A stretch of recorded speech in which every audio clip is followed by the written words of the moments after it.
Assalamualaikum warahmatullahi wabarakatuh. Perkenalkan, nama saya Sela Wulandari, NIM 180210102013. Saya dari Prodi Pendidikan Fisika Universitas Jember. Nah, di sini saya akan menjelaskan terkait etnofisika. Apa sih yang dimaksud dengan etnofisika? Etnofisika sendiri merupakan ilmu yang mempelajari dan menyajikan pengetahuan terkait antara fisika dengan budaya, seperti ilmu perbintangan, kosmologi, alat-alat pertanian, dan permainan tradisional lainnya. Nah, di sini saya akan menjelaskan terkait etnofisika dengan judul Analisis Konsep Fisika pada Olahraga Atletik Lempar Lembing. Berikut penjelasannya. Pokok bahasan yang pertama yaitu sejarah lempar lembing. Lempar tombak atau biasa kita sebut sebagai lempar lembing merupakan salah satu bentuk aktivitas sehari-hari yang dimiliki manusia kuno di mana hidupnya masih mengandalkan perburuan. Pada zaman manusia kuno, lembing merupakan perwujudan dari kemajuan proses berpikir yang mana mereka dapat menciptakan alat untuk bertahan hidup. Dari penjelasan singkat terkait sejarah lempar lembing tadi, pasti kalian sudah bisa menarik kesimpulan terkait apa sih yang dimaksud dengan lempar lembing. Nah, lempar lembing sendiri itu terdiri dari dua kata. Yang pertama yaitu lempar dan yang kedua itu lembing. Lempar memiliki arti membuang jauh-jauh, sedangkan lembing memiliki arti tongkat yang ujungnya berbentuk runcing. Sehingga dapat dikatakan bahwa lempar lembing merupakan tongkat yang berujung runcing dan dibuang jauh-jauh. Lempar lembing sendiri merupakan keterampilan gerakan melempar yang dilakukan dengan satu tangan guna mencapai jarak terjauh dengan suatu alat yang berbentuk panjang dan bulat serta memiliki ujung yang runcing. Bahan dasar dari alat ini biasa terbuat dari bambu, kayu, ataupun metal. Namun biasanya penggunaan metal ini hanya pada perlombaan, sedangkan jika untuk pembelajaran menggunakan kayu ataupun bambu. Dari kabar tersebut, sudah kita ketahui ya bahwa lembing itu memiliki 3 bagian. Yang pertama yaitu mata lembing yang terbuat dari metal. Yang kedua yaitu badan lembing yang terbuat dari kayu, metal, ataupun bambu. Dan yang ketiga yaitu tali pegangan lembing yang terletak di titik kesetimbangan lembing. Cara memegang lembing itu ada 3. Yang pertama, cara Finlandia. Pada cara ini, ibu jari dan jari tangan saling bertemu di belakang pada tempat pegangan, sedangkan telunjuk lurus ke belakang di bawah lembing. Yang kedua yaitu cara Amerika.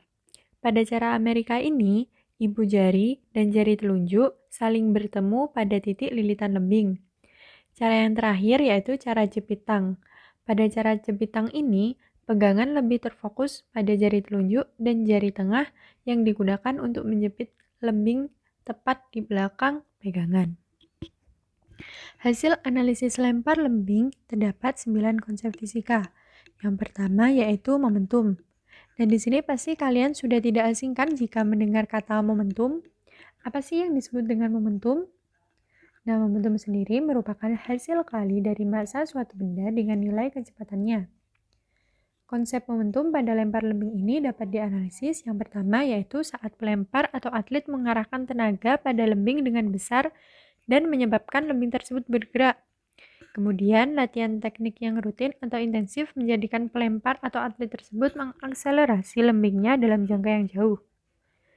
Jadi, dihasilkan momentum yang dikerahkan pada lembing lebih besar dan menjadikan lembing tersebut bergerak dalam kecepatan yang tinggi ketika lembing dilepaskan dari tangan. Konsep yang kedua yaitu gerak parabola. Gerak parabola merupakan gerakan dari sebuah benda yang diluncurkan ke udara dan dibiarkan bergerak secara bebas di mana komponen horizontal dan vertikal gerakan ini saling bebas. Dalam lempar lembing, gerak parabola yaitu saat pelemparan atau pelepasan lembing. Nah, gerak dari lembing yang mengudara akan membentuk lintasan parabola sehingga terjadi gerak lurus beraturan ke arah horizontal atau sumbu X dan gerak lurus berubah beraturan ke arah vertikal atau sumbu Y. Jarak terjauh lembing yang menancap di tanah merupakan jarak maksimum yang dijangkau pada sumbu horizontal. Jangkauan maksimum ini menggunakan rumus yaitu X max sama dengan V0 kuadrat sin 2 theta per G. Dan dari rumus di atas dapat kita ketahui bahwa jarak terjauh bergantung pada kecepatan awal dan sudut elevasi, sedangkan gravitasi sendiri merupakan suatu ketetapan yang nilainya tidak akan berubah. Sudut elevasi yang ideal yaitu 45 derajat terhadap bintang horizontal. Akan tetapi, karena faktor hambatan udara, keterbatasan kemampuan, dan yang lainnya, maka sudut elevasi 45 derajat tersebut sangat sulit untuk dicapai. Untuk mendapatkan jangkauan yang maksimum dari lemparan lembing juga bergantung pada aspek kecepatan yang dilakukan oleh atlet. Kecepatan yang dihasilkan oleh atlet dapat diperoleh dengan maksimal dengan latihan secara terus-menerus, baik latihan teknik maupun latihan fisik. Sedangkan untuk menentukan ketinggian maksimum pada lempar lembing dapat digunakan rumus Hmax sama dengan V0 kuadrat sin kuadrat theta per 2G.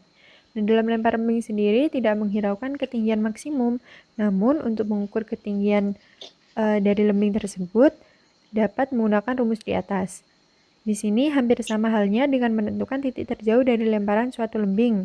Untuk mendapatkan ketinggian maksimum, faktor utama penentu dari ketinggian maksimum adalah kecepatan awal dan sudut elevasi, di mana sudut elevasi yang paling baik adalah 45 derajat.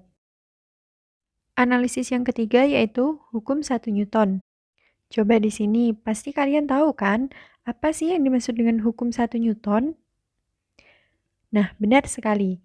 Hukum 1 Newton menyatakan bahwa sebuah benda yang dalam keadaan diam atau bergerak dengan kecepatan konstan akan tetap diam atau akan terus bergerak dengan kecepatan konstan kecuali diberi gaya total yang tidak nol. Dalam lempar lembing, konsep hukum 1 Newton dapat kita ketahui saat atlet lari, kemudian melakukan tolakan hingga saat melemparkan lembing dan sampai lembing menancap di tanah. Lembing yang awalnya diam kemudian diberikan gaya oleh atlet, sehingga menyebabkan lembing tersebut bergerak. Dan pergerakan lembing tersebut memiliki kecepatan, yaitu kecepatan konstan sampai akhirnya lembing tersebut menancap di tanah. Analisis yang keempat yaitu hukum 2 Newton. Hukum 2 Newton berbunyi percepatan yang dihasilkan sebuah benda akan berbanding terbalik dengan massa benda dan berbanding lurus dengan gaya totalnya. Arah percepatan dan gaya keseluruhan akan memiliki nilai yang sama. Secara matematis dapat kita ketahui bahwa F sama dengan M kali A. Dapat dianalogikan bahwa pada lembing, saat atlet melemparkan lembing, maka atlet tersebut memberikan gaya pada lembing. Sedangkan lembing sendiri dianalogikan sebagai massa. Jadi, semakin besar kekuatan atlet untuk melemparkan lembing, artinya semakin besar pula gaya yang dikeluarkan, sehingga percepatan dari lembing juga akan semakin besar. Nah, lembing yang dilemparkan tadi akan memiliki percepatan tertentu ke arah di mana atlet tersebut melemparkan lembing tersebut. Yang kelima yaitu hukum 3 Newton. Bunyi hukum 3 Newton yaitu setiap aksi akan timbul reaksi yang sama besar dan arahnya berlawanan. Sehingga secara matematis dapat dituliskan F aksi sama dengan min F reaksi. Konsep ini dapat dilihat saat lembing dilemparkan, maka kaki memberikan gaya aksi pada tanah dan tanah akan memberikan gaya reaksi pada kaki dengan arah yang berlawanan. Konsep yang keenam yaitu energi potensial. Di sini ada yang tahu nggak? Apa sih yang dimaksud dengan energi potensial? Nah, benar sekali. Energi potensial merupakan energi yang dimiliki oleh suatu benda karena kedudukannya. Secara matematis dapat dituliskan EP sama dengan M kali G kali H. Pada gerakan lembing yang mengudara tentunya memiliki energi potensial, di mana saat lembing mulai diluncurkan hingga sesaat sebelum lembing mendarat ke tanah. Nilai energi potensial terbesar dari lembing yang mengudara adalah saat lembing tersebut berada di titik puncak, sedangkan energi potensial akan memiliki nilai minimum saat lembing tidak memiliki ketinggian, yaitu saat lembing berada di titik awal dan saat lembing menancap di tanah. Konsep yang ketujuh yaitu energi kinetik. Energi kinetik merupakan energi yang diberikan oleh suatu benda hingga benda tersebut dapat bergerak. Secara matematis dapat kita ketahui bahwa EK sama dengan setengah M kali V kuadrat. Pada lempar lembing terdapat energi kinetik yaitu saat lembing dilemparkan ke udara sampai lembing hendak menancap ke tanah. Energi kinetik terbesar dari gerakan lempar lembing yaitu saat lembing dilemparkan ke udara dan pada saat lembing hendak menancap ke tanah. Hal itu disebabkan karena pada saat lembing dilemparkan ke udara oleh atlet, maka di situ terdapat kecepatan yang nilainya besar. Dan saat lembing hendak menancap ke tanah, maka kecepatannya juga akan besar pula, sehingga energi kinetik nilainya maksimum pada titik tersebut. Sedangkan nilai minimum dari lembing pada saat lembing di posisi tertinggi. Ketika lembing berada di titik tertinggi, maka lembing tersebut akan berhenti bergerak untuk sesaat, dan pada saat itu pula ketika lembing berhenti bergerak, maka nilai dari kecepatan suatu lembing bernilai 0, sehingga nilai dari energi kinetik juga 0 atau minimum. Yang kedelapan yaitu energi mekanik. Di sini ada yang tahu nggak apa sih yang dimaksud dengan energi mekanik? Nah, benar sekali. Energi mekanik merupakan gabungan dari energi potensial dan energi kinetik. Dalam suatu gerak lempar lembing, terutama saat lembing dilemparkan, tentunya lembing tersebut akan memiliki energi mekanik pada setiap titiknya. Dikarenakan pada setiap titik dari lembing yang mengudara tentunya akan memiliki energi potensial dan energi kinetik dengan nilai yang berubah-ubah bergantung dengan kecepatan dan kedudukan dari lembing tersebut. Konsep yang terakhir yaitu tekanan. Tekanan merupakan perbandingan antara jumlah gaya yang diberikan kepada suatu benda dan luas permukaan benda. Konsep tekanan pada lempar lembing dapat kita ketahui saat atlet melakukan gerakan cross step. Atlet yang mula-mula berlari menghadap lurus ke depan, kemudian melakukan gerakan cross step, hal ini menandakan adanya kenaikan tekanan.